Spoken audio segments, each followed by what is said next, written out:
আচ্ছা, আসসালামু আলাইকুম প্রিয় দর্শক, স্বাগত জানাচ্ছি চ্যানেল আয়ের পর্দায় ফার্স্ট ওয়াশ এখন কি চাই এর আয়োজনের সাথে আছে আমি দীপ্তি চৌধুরী।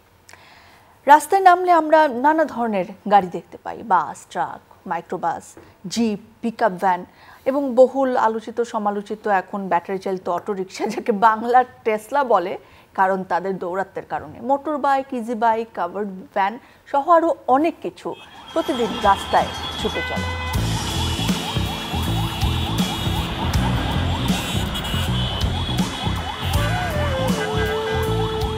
আপনি চলছেন গাড়িতে বা রিকশায়, এমন সময় শুনলেন সাইরেন বা ইমার্জেন্সি হর্নের শব্দ, ভাবলেন অ্যাম্বুলেন্স কিংবা ফায়ার সার্ভিসের গাড়ি অথবা পুলিশের অপারেশনাল ভ্যান কিংবা ভিভিআইপি পাইলট কার, কিন্তু না, একটু পর দেখলেন আপনাকে পাশ কাটিয়ে চলে যাচ্ছে ফ্ল্যাগ স্ট্যান্ডওয়ালা একটি জিপ অথবা অন্য কোনো গাড়ি।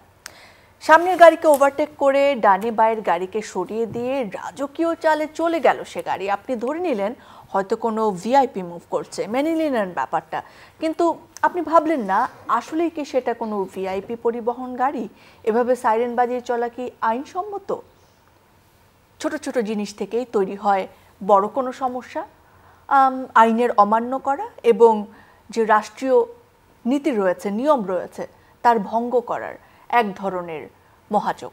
দর্শক, আমরা আজকে কথা বলতে চাই এই বিষয়ে, রাজপথে ভিআইপি গাড়ি।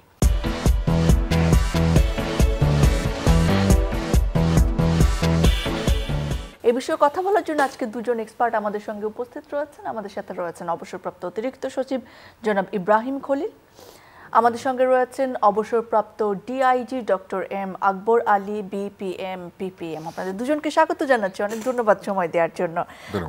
এমন একটা বিষয় নির্ধারণ করা আছে যে বিষয় নিয়ে অনেক বেশি আসলে কথা হয় না, কিন্তু সকলেই নিশ্চয়ই এটি প্রত্যক্ষ করেছি।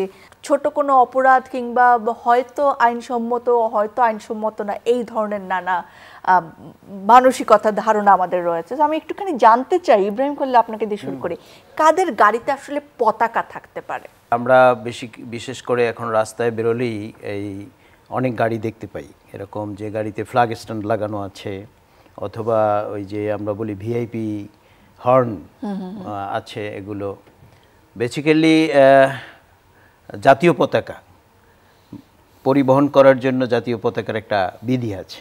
এটা ক্যাবিনেট ডিভিশন থেকে এই বিধিটা পতাকা সংক্রান্ত, জাতীয় প্রতীক সংক্রান্ত, জাতীয় যত এগুলো সব ক্যাবিনেট ডিভিশন থেকে হয়। তো যে পতাকা রুলটা আছে সেখানে কারা কারা জাতীয় পতাকা ব্যবহার করতে পারবেন গাড়িতে, হ্যাঁ সেখানে উল্লেখ করা আছে। সেখানে রাষ্ট্রপতি, প্রধানমন্ত্রী তো আছেনই, তারপরে স্পিকার আছেন, কেমন, তারপরে ডেপুটি স্পিকার, তারপরে চিফ জাস্টিস, তারপরে মন্ত্রী, কেমন, এরকম এখানে কিন্তু একেবারে স্পষ্টভাবে বলা আছে। চিফ হুইপ, জাতীয় সংসদের ডেপুটি স্পিকার, তারপরে মন্ত্রী মর্যাদা সম্পন্ন ব্যক্তিবর্গ, অনেকে মন্ত্রী না কিন্তু মন্ত্রী মর্যাদা সম্পন্ন, তারাও ব্যবহার করতে পারেন। আর প্রতিমন্ত্রী বা প্রতিমন্ত্রী মর্যাদা সম্পন্ন যারা, এরা সাধারণত ঢাকার বাইরে যখন যাবে তখন গাড়িতে জাতীয় পতাকা ব্যবহার করতে পারবে, এবং গাড়িতে জাতীয় পতাকার মাপ কী হবে ওই আইনের মধ্যে সেটা উল্লেখ করা আছে। ইভেন কি ওখানে কাদের বাসভবনে জাতীয় পতাকা উত্তোলন করা যাবে সেটাও ওই আইনের মধ্যে আছে। এখন এখানে এই আইন অনুযায়ী এটা করতে হবে, কিন্তু জেলা পর্যায়ে একটা ঘটনা ঘটে। আমি যেহেতু নিজে জেলা প্রশাসক ছিলাম, আবার ম্যাজিস্ট্রেট হিসেবে যখন জয়েন করেছি তখন জেলা পর্যায়ে, তখন ওখানে জেলা প্রশাসকের অফিসে যে গাড়িগুলো থাকে সেই গাড়িগুলোকে বলা হয় ডিসিস পুল। আচ্ছা, এই ডিসির পুলে যে গাড়িগুলো, এই গাড়িগুলোর অল্টারনেটিভ একটা ইউজ থাকে যে ভিভিআইপি যখন আসবে তাদের পরিবহনের জন্য গাড়িগুলো প্রয়োজন হতে পারে। তো এই সূত্র ধরে সব গাড়িতে ফ্ল্যাগ স্ট্যান্ড লাগানো থাকে। তো এটা আমরা যখন চাকরিতে জয়েন করেছি তখন জানার চেষ্টা করেছি কেন। তো এটা ডিসি সাহেবদের কাছ থেকে বা আমাদের সিনিয়রদের কাছ থেকে শুনেছি বা আমরাও পরেই করেছি, সেটা হলো যে প্রিপেয়ার্ডনেস, অর্থাৎ সব গাড়িতে লাগানো, যে রাস্তায় চলার সময় যদি একটা গাড়ি খারাপ হয় যেন সাথে সাথে আরেকটা গাড়ি ব্যবহার করা যায়, কারণ একটা ফ্ল্যাগ স্ট্যান্ড নতুন করে তো লাগানো যাবে না। এই জন্য ওখানে ডিসির পুলের সমস্ত গাড়িতে ফ্ল্যাগ স্ট্যান্ড থাকে, এটা প্রোটোকল করার জন্য। কিন্তু ঢাকা শহরে প্রচুর গাড়িতে ফ্ল্যাগ স্ট্যান্ড লাগানো, বিশেষ করে মন্ত্রণালয়, যখন মন্ত্রণালয়ে যত গাড়ি ঢোকে সব গাড়িতে ফ্ল্যাগ স্ট্যান্ড লাগানো। এখন মন্ত্রণালয়ের যিনি সচিব তার কিন্তু প্রোটোকল কোনো ডিউটি নাই, বা জয়েন্ট সেক্রেটারি, এডিশনাল সেক্রেটারি, এদের কোনো প্রোটোকল ডিউটি বেসিক্যালি ওইভাবে নাই। 3 বাহিনীর প্রধানদের গাড়িতে পতাকা লাগানোর কোনো বিধান আছে? এইটা জাতীয় পতাকা না, এটা হলো বাহিনীর পতাকা। আচ্ছা, ঠিক আছে। এই সংক্রান্ত আইন কানুন আমি খোঁজার চেষ্টা করেছি, দেখেছি আমার জানা মতে কোনো আইন নাই। ঠিক আছে, কোনো আইন নেই, নিজস্ব প্রশাসনিক অর্ডার দিয়ে এটা করে। যেমন 3 বাহিনীর গাড়িতে তাদের এমব্লেম মানে যে বাহিনীর যে চিহ্ন মানে যেটা প্রতীক বলা হয়, সেই প্রতীক সম্বলিত পতাকা ব্যবহার করে। এমনি এখন রাস্তায় দেখা যায় যে আমাদের আরো অনেকের না মানে ইউজিসির চেয়ারম্যান যিনি আছেন, বিভিন্ন বিশ্ববিদ্যালয়ের উপাচার্য যারা আছেন, তাদের গাড়িতেও তো এরকম প্রতীকখচিত পতাকা দেখা যায়। এটা আইন অনুযায়ী আছে, সংক্রান্ত কোনো আইন নাই। এই সংক্রান্ত কোনো আইন নেই, এটা তাদের নিজস্ব ইভেন কি পিএসসি পাবলিক সার্ভিস কমিশনের চেয়ারম্যান মেম্বাররা, এটা আগে ছিল না, ইদানিং আমরা দেখছি যে পাবলিক সার্ভিস কমিশনের চেয়ারম্যান মেম্বার যারা, ইভেন কি নির্বাচন কমিশনের চেয়ারম্যান মেম্বার যারা, তারা তাদের প্রতীক সম্বলিত পতাকা গাড়িতে ব্যবহার করে।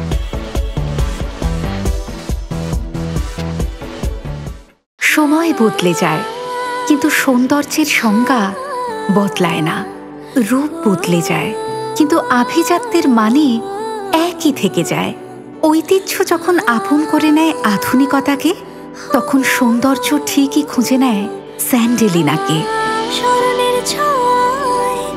তোমার উপমায় বদলে দিলে যে আমার স্যান্ডেলিনা সো, রূপচর্চায় আভিজাত্য।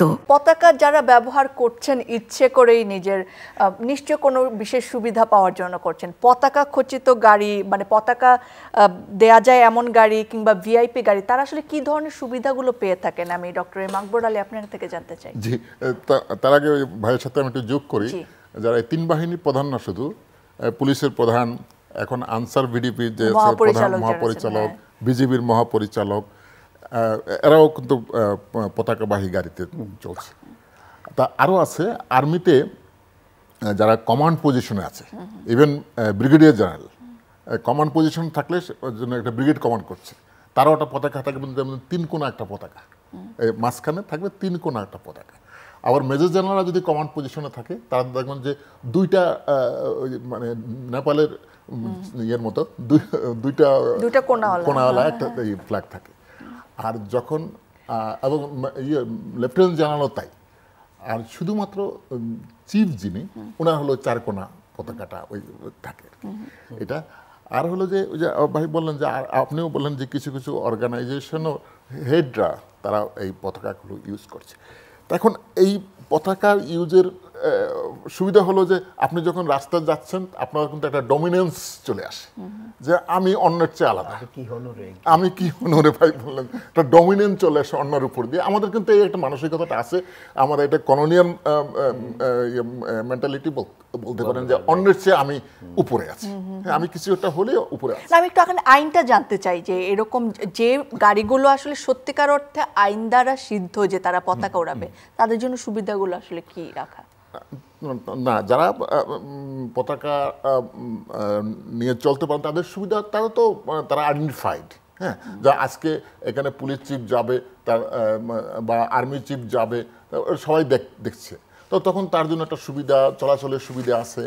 আর জাতীয় পতাকা নিয়ে যখন যাচ্ছে তখন ট্রাফিক পুলিশ তাকে তার সম্মান একটা জায়গা করে দিচ্ছে, তাড়াতাড়ি চলে যাচ্ছে, অন্যের চেয়ে একটু অগ্রাধিকার পাচ্ছে, এবং অন্য গাড়িকে থামিয়ে দিয়েও তাকে পাস দেওয়া হচ্ছে, যেখানে সেখানে সে দাঁড়াতে পারছে। অবৈধ, এটা অবৈধ, যেখানে সেখানে দাঁড়ানো যায় না, কিন্তু তারা তো পারছে, তারা এই সুযোগ সুবিধাটা নেয়, যেখানে সেখানে সে পার্কিং করতে পারছে, তো এই সুবিধাগুলো আছে। আর অনেক গাড়িতে যে মানে পতাকা স্ট্যান্ড থাকে, পতাকা হয়তো তারা লাগায় না, কিন্তু স্ট্যান্ড আসলে একটা আছে, সেটা কেন? হ্যাঁ, এই যে বিষয়টা, যে এই যে এটা লাভ কি, লাভটা হলো, আমি একটা উদাহরণ দিয়ে বলি, আমি প্র্যাকটিক্যাল উদাহরণ দিচ্ছি, যে অফিসার্স ক্লাব থেকে আমি বাসায় ফিরছি, তো অফিসার্স ক্লাব বেইলি রোডে, অফিসার্স ক্লাব থেকে বেরোনোর পর রাস্তা দেখলাম যে একদম বন্ধ, কোনো গাড়ি চলছে না, এক পাশে পুরো রাস্তা ফাঁকা। তা আমি ভাবলাম যে নিশ্চয়ই কোনো ভিভিআইপি মুভ করছে বোধহয়। তারপরে কিছুক্ষণ পরে দেখলাম যে কয়েকটা গাড়ি গেল, কিন্তু ভিভিআইপির কোনো গাড়ি দেখলাম, পুলিশের কয়েকটা গাড়ি পিছনে নিয়ে। তা আমি এরপরে রাস্তা ছেড়ে দিল। আমি যখন ওই ট্রাফিকের যে কনস্টেবল তাকে ডেকে জিজ্ঞেস করলাম কী ব্যাপার, রাস্তা বন্ধ ছিল কেন? বললো যে আমাদের পুলিশ কমিশনার সাহেব মুভ করেছে। কেমন? বেনজির আহমেদ তখন পুলিশ কমিশনার। এখন কোনো আইনে কিন্তু পুলিশ কমিশনার যে স্ট্যাটাস, সেই স্ট্যাটাসের উনি পুলিশ সার্ভিসের উনি ভালো বলবেন আমার চাইতে, কোনো নাই, আইনগত কোনো অধিকার তার নাই যে রাস্তা আটকে সে যাবে। ঠিক আছে, সে পুলিশ কমিশনার, সে একজন এডিশনাল সেক্রেটারি বা জয়েন্ট সেক্রেটারি লেভেলের, তাই না? তো সেখানে এটার করে তার লাভটা কি? ওই যে তার লাভটা হলো যে বেনজির পুলিশ কমিশনার, সে অনেক বড় কিছু, এটা সবাইকে শো করা। আচ্ছা, যদি এরকম কোনো আইন না থেকে থাকে এবং সেটা করা হয়, তার মানে এটা আইনের লঙ্ঘন, এবং যে কোনো আইনের লঙ্ঘন মানে তার একটা শাস্তি থাকবে, বিচার থাকবে। কেউ ধরেন আইন অনুযায়ী সিদ্ধ না যে তার গাড়িতে পতাকা থাকবে, তিনি পতাকা উড়ালেন, একটুখানি ভাবও আসলো তার মধ্যে, দ্যাটস ওকে। এরকম ভাবে ধরেন সবকিছু বন্ধ করে তাকে বিশেষ পাস দেওয়া হলো, সে বিশেষ সুবিধা পেল, সেটার জন্য কি কোনো শাস্তি হবে না? আছে, জাতীয় পতাকা কেউ যদি এভাবে উত্তোলন করে, সেখানে কিন্তু জাতীয় পতাকা বিধির মধ্যে শাস্তির বিধানও আছে। আচ্ছা, সেই শাস্তিগুলো কি ডক্টর এম আকবর আলী আপনি কি আমাদের ওটা এই শাস্তি আসলে ফলস পার্সনেশন একটা আছে, তাই না? হ্যাঁ, ফলস পার্সনেশন মধ্যে আপনি যে না সেটা বলছেন, আপনি পতাকার অধিকারী না, আপনি পতাকা চালিয়ে যাচ্ছেন, তাই এটা ফলস পার্সনেশন হয়, এবং এটার জন্য এবং এটা আপনি প্রতারণা করছেন সবার সাথে। তো এগুলোতে মামলা হতে পারে, তার মধ্যে 3 বছর জেল পর্যন্ত আছে, আর জরিমানা তো আছেই। তো সেটা বড় না, আপনি যে এটা হলো মানে আমরা যে উচ্চস্বরে যেমন কথা বলি না, যে আমরা উচ্চস্বরে কথা বলতে চাই, সবকিছু আমার মানে আমি যেখানে যাই সবার সম্মতিতে আমি উচ্চস্বরে কথা বলে সবাইকে কন্ট্রোল রাখতে চাই। ওই পতাকা এই গাড়ির রাস্তায় যে ব্যাপক গাড়ি চলা বা এই পতাকা না, এটাও যেন একটা উচ্চস্বরে কথা বলার মতো। রাস্তায় আমি সবার, আমার গলা উঁচু, আমার সম্মান উঁচু, মানে সম্মান জোর করে নেওয়ার একটা প্রবণতা, এটা তো আসলে অর্থাৎ আপনি এর অর্থ সম্মান জোর করে নেওয়ার প্রবণতা অর্থ হলো যে আপনি সম্মানিত নন, তাই না? সম্মান আমি আদায় করতে, বেনজিরের কথা বললেন, বেনজির মানেই তো বেনজির, হ্যাঁ, নজিরবিহীন। নজিরবিহীন কাজ তো সে করেছে এবং তার জন্য ফলাফল আমরা ভোগ করছি। তো উনি না, এরকম তো চলতেই আছে, আসলে আমাদের কালচার হয়ে গেছে, এবং সেজন্য এটাকে আমরা অপরাধ হিসেবে গণ্যও করি না, এটা নিয়ে এত কথাও বলি না। জনাব ইব্রাহিম খলিল, এই যে সাইরেনের কথাটা আসলো, আমরা অনেক গাড়িতে দেখি, নর্মাল গাড়ি হয়তো, কিন্তু তার একটা নিজস্ব রিমোট কন্ট্রোল আছে, যেটা দিয়ে বিভিন্ন ধরনের, চাইলেই অ্যাম্বুলেন্সের আওয়াজ করা যায়, চাইলেই ফায়ার সার্ভিসের আওয়াজ করা যায়, চাইলেই পুলিশের আওয়াজ করা যায়।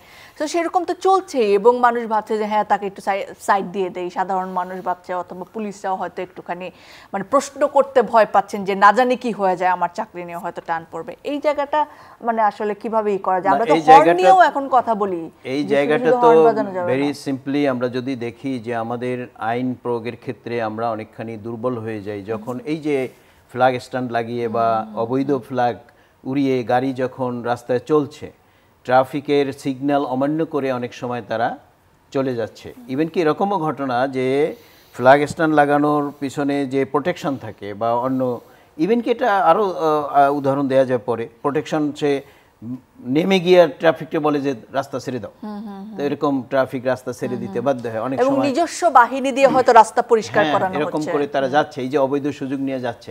আমরা তাদের শাস্তি দিতে পারি না সরকারের কারণে, কেমন সেই সরকার মানে শাস্তি দিতে গেলে সরকারের হস্তক্ষেপ, কাজী এই জন্য ওই যে একজন ট্রাফিক কনস্টেবল বা একজন ট্রাফিক সার্জেন্ট, তাই না, কয়জন সেরকম সাহসী সার্জেন্ট পাওয়া যাবে যে অকুত ভয় যে সে আইন ভঙ্গ করেছে, তাকে আমি শাস্তি দেবই। বাংলাদেশে সেরকম, এবং তারপরে তার চাকরি থাকবে কিনা এটা নিয়ে তো প্রশ্ন নানা সময় এসেছে, তাই না? শাস্তির সম্মুখীন হতে হয়, এরকম একটা কালচার তৈরি হয়ে গেছে।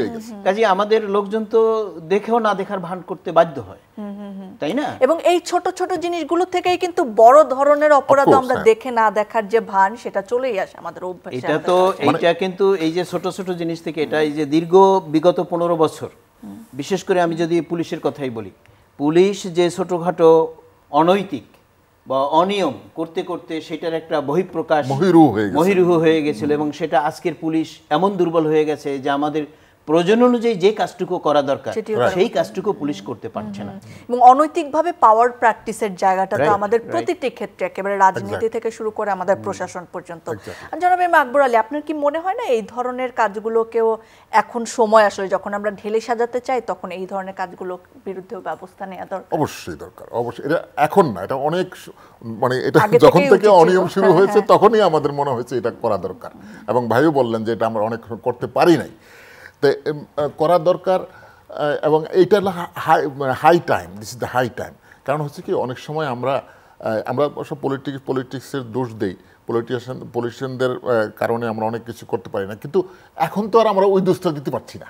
এখন তো সময়টা হলো পলিটিক্সবিহীন, তাই না? তো কাজে এই সরকারের কাছ থেকে আমরা আশা করি যে এই কাজগুলো করা দরকার। আমরা যে আমাদের ঢাকা শহর এখন হলো সবচেয়ে দূষিত শহর হয়ে দাঁড়িয়েছে আর কি, শব্দ দূষণে বিশেষ করে। এই শব্দ দূষণের হাত থেকে বাঁচানোর জন্য এই যে বিকন লাইট জ্বলছে, এই যে হর্ন বাজছে, এই যে আওয়াজ করছে, অবৈধভাবে আওয়াজ করছে, মানুষের কষ্ট দিচ্ছে এবং তারা সুবিধা নিচ্ছে, এখানে আপনি যখন কাউকে সুবিধা দিবেন, অবৈধ সুবিধা দিবেন, মানে হলো অন্যকে তার প্রাপ্য সুবিধা থেকে বঞ্চিত করে দিবেন।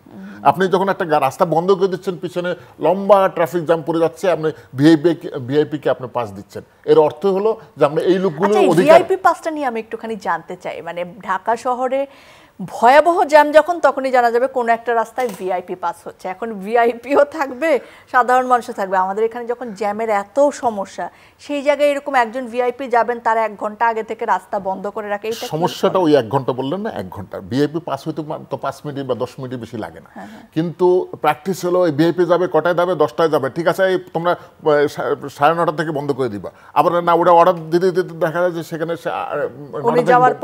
9টা থেকে বন্ধ করে দিয়েছে। এরকম এই যে অত্যুৎসাহিতা, এইটাও একটা কারণ যে ভিআইপি কোনো রকম অসুবিধা তৈরি না। খুবই ইম্পর্টেন্ট কথা বলেছেন। ভিআইপির প্রোটোকল অনুযায়ী সেখানে তার সিকিউরিটি ইত্যাদি অনুযায়ী যে বিষয়টা আছে, সেখানে কিন্তু এরকম রাস্তা বন্ধ করে তাকে নিয়ে যাওয়ার আইন নাই।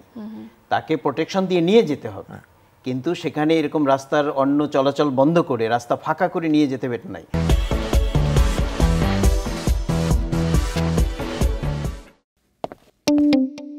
দাগ খেলার মাঠ থেকে আসুক বা স্কুল থেকে, অফিস থেকে আসুক বা বাজার থেকে, কিন্তু দাগ ময়লার ভয় এখন আর নয়।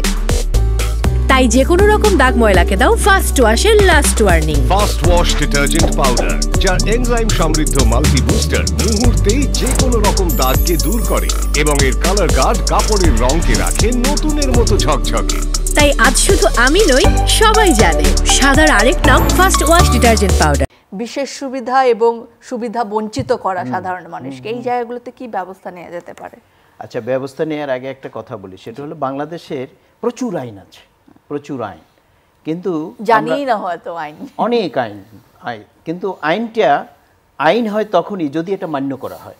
যেমন এই যে হর্নের কথা বলা হলো, হর্ন কোন কোন হর্ন ব্যবহার করা যাবে না এই বিষয়ে কিন্তু একেবারে নির্দেশনা আছে, ঠিক আছে? কিন্তু সেই নির্দেশনা আমরা যারা গাড়ির মালিক, আমরাও যেমন মানছি না, বিআরটিএর যারা আমার গাড়িটাকে দেখে আমাকে ওই ফিটনেস সার্টিফিকেট দিচ্ছে, সেও কিন্তু সেটা ওভারলুক করে যাচ্ছে। ট্রাফিক সার্জেন্ট বা ট্রাফিক কনস্টেবল তারাও এটা ওভারলুক করে যাচ্ছে, দেখছে না। কারণ ওই যে বিড়ম্বনা, তাই না? আমি দেখতে গিয়ে বিড়ম্বনার মধ্যে পড়ব। শুধুমাত্র যে এই যারা উচ্চ পদস্থ কর্মকর্তা তারাই বিড়ম্বনা তৈরি করে তা নয়, পলিটিক্যাল লিডার, তাই না? মোটর সাইকেলে যাচ্ছে, মাথায় হেলমেট নাই, ট্রাফিক দাম বলে যে তুমি আমাকে চেনো, আমাকে থামালে, কথাটা তো এরকমই হয়। সব জায়গায় এরকম শুনবেন, আমরা কিরকম হয়ে গেছি, তাই না? এবং আমাদের ট্রাফিক পুলিশ সেই জায়গায় সবচেয়ে কম ক্ষমতাবান মানুষ হিসেবে প্রতিপন্ন হন, রাইট? আমরা খালি ট্রাফিক পুলিশদেরকেই দোষ দেই, বেশিরভাগ সময়ই তাই হয়, তারা ঘুষ খান, তারা কাজে অবহেলা করেন, কিন্তু তাদেরকে আসলে আমরা কাজ করার পরিবেশটা দিচ্ছি কিনা, এবং আমাদের এখানে কজন আসলে ট্রাফিক পুলিশ আছেন কয়টা রাস্তার জন্য, সেটাও নিশ্চয়ই একটা দেখার বিষয়। কি মনে হয় আপনার ট্রাফিক কন্ট্রোল করার জন্য? না, এটা ঠিকই আছে। বিশেষ করে ঢাকা শহরের কথা যদি আমরা বলি, ঢাকা শহরের লোকজন এবং রাস্তাঘাটে যে পরিমাণ যানবাহন চলে, এটাকে নিয়ন্ত্রণ করার জন্য যে পরিমাণ লোকবল দরকার সেটা যেমন নাই, পাশাপাশি হলো যে আমাদের একটা সিস্টেম, ওইরকম সিস্টেম আমরা কিন্তু ডেভেলপ করতে পারি নাই। ট্রাফিক কন্ট্রোলের একটা সিস্টেম আমরা কিন্তু পরীক্ষা নিরীক্ষার মধ্যে চলছে। আমরা দেখেছি এই মেট্রোপলিটন সিটিতে অনেক টাকা খরচ করে বিভিন্ন জায়গায় বাতি টাতি লাগানো হলো, সিসি ক্যামেরা বসানো হলো, ঠিক আছে, যে অটো সিগন্যালিং সিস্টেম ডেভেলপ করবে, কিন্তু সেটা বছর খানিকের মধ্যে দেখা গেল সেখান থেকে ডাইভার্ট করেছে, এটা কাজ করে না। এখন একটা ট্রাফিক মোড়ে যেখানে হয়তো একটা রাস্তার ক্রসিং, সেখানে চারজন কনস্টেবল কাজ করে, একজন ট্রাফিক সার্জেন্ট কাজ করে, এবং আপনি দেখলে হাসবেন, এই আপনি কারণ বাজারে যদি কখনো খেয়াল করেন দেখবেন যে একজন ট্রাফিক সার্জেন্ট সে দৌড়েয়া একবার ওই উত্তর দিকে যায়, গিয়ে এরকম সিগন্যাল দেয় যে গাড়ি থামাও, আবার সে দৌড়ে এদিকে আসে, তারপর কনস্টেবল এটা দেখে দেখে সেখানে কোনো লাইট, এর মধ্যে আবার মাঝখান দিয়ে চলে যাওয়া যায় কিনা এরকম আমরা অনেক মানুষ আছে, হ্যাঁ, বাইকটা হয়তো তার হাতের চিপা দিয়েই চলে গেল। রাইট, তো এটাই উনি যেটা বলছেন সিস্টেম, ট্রাফিক কনস্টেবল কিন্তু ট্রাফিক কন্ট্রোল করবে না, ট্রাফিক তো অটোমেটিক কন্ট্রোল হবে। এখন সে হলো কিছু মানে নির্দেশনা দিবে, অবজার্ভ করবে যে কেউ ভায়োলেট করছে। আচ্ছা, আমরা কেন ট্রাফিকের যে বাতি সেটাকেই কেন এক্সিকিউট করতে পারছি না? এটা হয়েছিল তো, বাতিল লাগানো হয়েছে, একেবারে সব জায়গায় নষ্ট হয়ে গেছে, ওটা মেইনটেনেন্স হয় নাই, ওটা সরি হাসছি কিন্তু অত্যন্ত দুঃখের ব্যাপার। তা আমি সেটা বলছিলাম যে আমরা ভাই বললেন যে লোকবল, এত লোক থাকার দরকার নাই তো, ট্রাফিক সার্জেন্ট কেন দৌড়ে দৌড়ে কেন চারদিকে যাবে, ওখানে তার ওখানে সিস্টেম থাকবে, ওই সিস্টেম আমি মানবো। এখন উনি মনিটর করবেন সিস্টেমটা ঠিকঠাক হচ্ছে কিনা। সমস্যা হলো যে আইন অমান্যতার সংস্কৃতিতে আমরা হলো বিশ্বাস, একেবারে খুব বেশি, খুব আইন অমান্যতা, কিভাবে আইন ভঙ্গ করা যায়। এই লোকটাই যখন আপনি তেজগাঁ পার হয়ে যখন ক্যান্টনমেন্টে ঢুকে, হি বিকাম আলিফ। ক্যান্টনমেন্টে তখন একেবারে কোনো রকম ট্রাফিক আইন ভঙ্গ নাই, যেখানে 40 কিলোমিটার লেখা আছে 40 কিলোমিটার চলছে, যেখানে 50 লেখা আছে 50 চলছে, আর একেবারে সব ঠিকঠাক। এই লোকটাই যখন ক্যান্টনমেন্ট থেকে বাড়ি যা ভোগ করে, তখন একবার তার গতি তখন 80 হয়ে যায়, 100 হয়ে যায়। তাহলে এই যে মান্যতার সংস্কৃতি তার মনের ভিতরেই আছে যে আমি আইন মানব না। এর থেকে এখানে আপনি ট্রাফিক সংখ্যা দিয়ে বাড়ায় কি করবেন? কথা আসলে অনেক কিছু বলার, এক কথা থেকে আরেক কথা চলে আসে, কিন্তু সময় একেবারে কম। আমরা ছিলাম হচ্ছে যে আইন আছে সেই আইনের বাইরে গিয়ে নিজেকে বিশেষ জাহির করার জন্য পতাকা বহন করা, সেটাও তো এক প্রকার অন্যায়, এবং সেখান থেকেও বের হয়ে বিশেষ সুবিধা পাওয়ার মানসিকতা যাতে আমাদের পরিহার করি, সেই জায়গাটিতে আমাদের থাকতে হবে। আজকের মতো বিদায় নিচ্ছে, দর্শকদের কাছ থেকেও বিদায় নিতে চাই। দর্শক, আপনাদেরকেও ধন্যবাদ জানাচ্ছি যারা এতক্ষণ আমাদের সঙ্গে ছিলেন। কথা বলছিলাম রাস্তার নানা ধরনের অনিয়ম নিয়ে, রোগীবাহী অ্যাম্বুলেন্স, এমার্জেন্সি অপারেশনের জন্য মুভ করা ফায়ার সার্ভিস এবং আইন শৃঙ্খলা রক্ষাকারী বাহিনীর গাড়ি সড়কে মহাসড়কে আগে যাওয়ার অধিকার পাবে, এরকম সারা বিশ্বেই প্রচলিত রয়েছে, এবং সেটাই নিয়ম। এসবের বাইরে যখন নানা সময় আমরা বিশেষ সুবিধা নেওয়ার আকাঙ্ক্ষা নিয়ে বিশেষ নিজেকে সাজাতে চাই, যেমন ভিআইপি আমরা সাজতে চাই কোট আনকোট, সেই প্রবণতা থেকে যাতে আমরা দূরে সরে আসি এবং সকলেই যেন ন্যায্যতা পাই, তার জন্য বিশেষ সুবিধা পাওয়ার টেন্ডেন্সি থেকেও আমাদের বের হতে হবে।